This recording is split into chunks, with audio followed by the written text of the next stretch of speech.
Hey everybody, and welcome back to a special request video. So this is a question that I received quite a bit, and that is how to bake an Alembic cache in Maya and how to bring that into Keyshot, right? Here we go.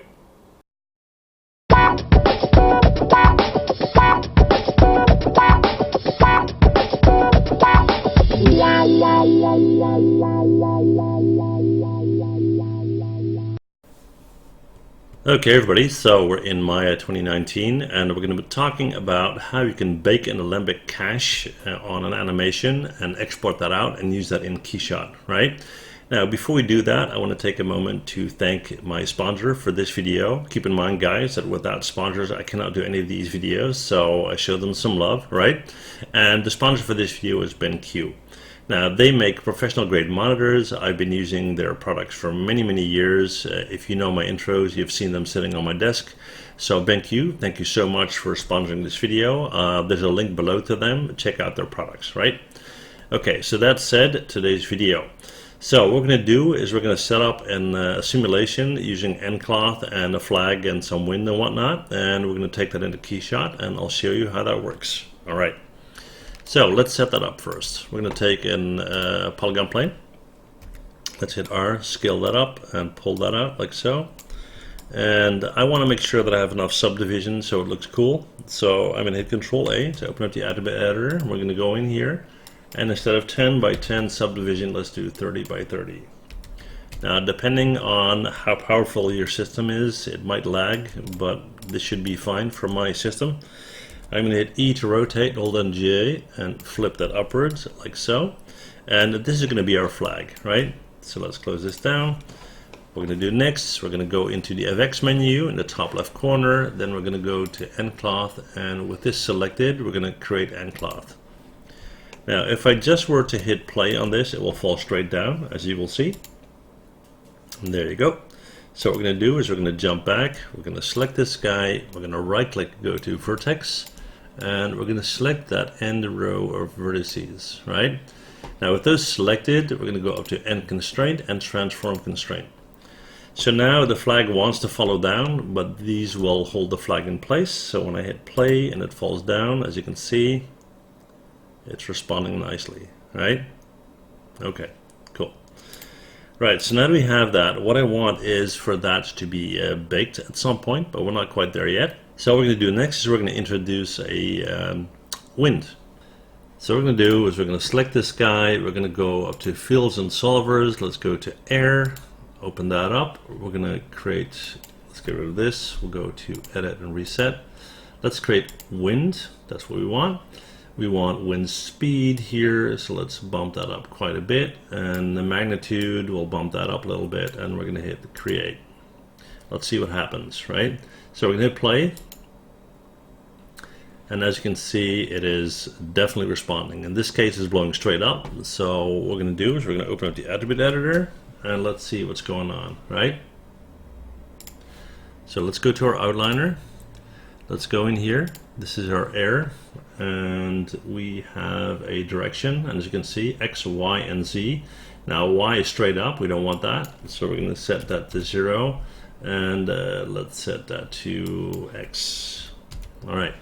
So we're going to go in here, we're going to hit play, and the flag should respond more like how a flag should respond. Let's just loop that back. And as you can see, it's responding a bit better, right? Now just loop that here. Let's play it some more. Okay. Now we have that, maybe we can increase the magnitude just for fun. We'll increase this as well. Maybe not too much. We want it still to look like a flag, right? Okay, I'm happy with that. It's not the point of the video, right? So we have all that. Now it's time for us to export this, all right? Okay, so I'm going to select all of this stuff, right? And you can go in here in the outliner and you can select the whole thing, right, if you want. But what I'm going to do is I'm going to go up to my animation tab right here. And then I'm going to go up to cache, Alembic cache, and I'm going to go to export all to Alembic. Hit the option box. We're going to go in here, we're going to go to edit and reset, so we're all on the same page here. And what I want is for the start and end to be selected. So I'm going to go to start end. Frame 1 is my starting point, frame 120 is my end point, that's fine. And I want steps of 1 frame per step, right? So I'm going to hit apply.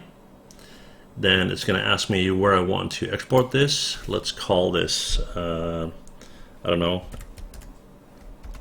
let's call this air flag, something like that. And we're going to save it as an Alembic file. So it's going to be a .abc file. And we're going to save that on the desktop, all right? Now here you have the settings that are all still okay. So we're going to click on Export All. All right, good, good. And it's time for us to jump into Keyshot. Let me just stop this right here. All right, so let's go to Keyshot. And now we're going to go to File. We're going to go to Import. And let's find our air flag ABC. Here we go. Let's open that up. Now this is kind of important. When we go in here, we need to make sure that these settings are okay, otherwise it's not going to work, right? So location's fine, geometry depending on your settings is fine, environment and camera, I would have these checked just in case you have anything set up like that. The important one here though is that by default your animation is probably set to keyframe transforms, right? So you need to make sure that that is not here, but it's set to deformable meshes, right? So with that done, we're going to click on Import. It's going to bring in the flag, and it's also going to bring in the animation. Now you probably see on the very first frame that it looks a bit off, but as soon as it runs once, that will be okay, right? So let's hit play, let's see what happens. And you can see that it's deforming perfectly. And it jumps back to its original state, right? So that thing that I said, that's gone now, right?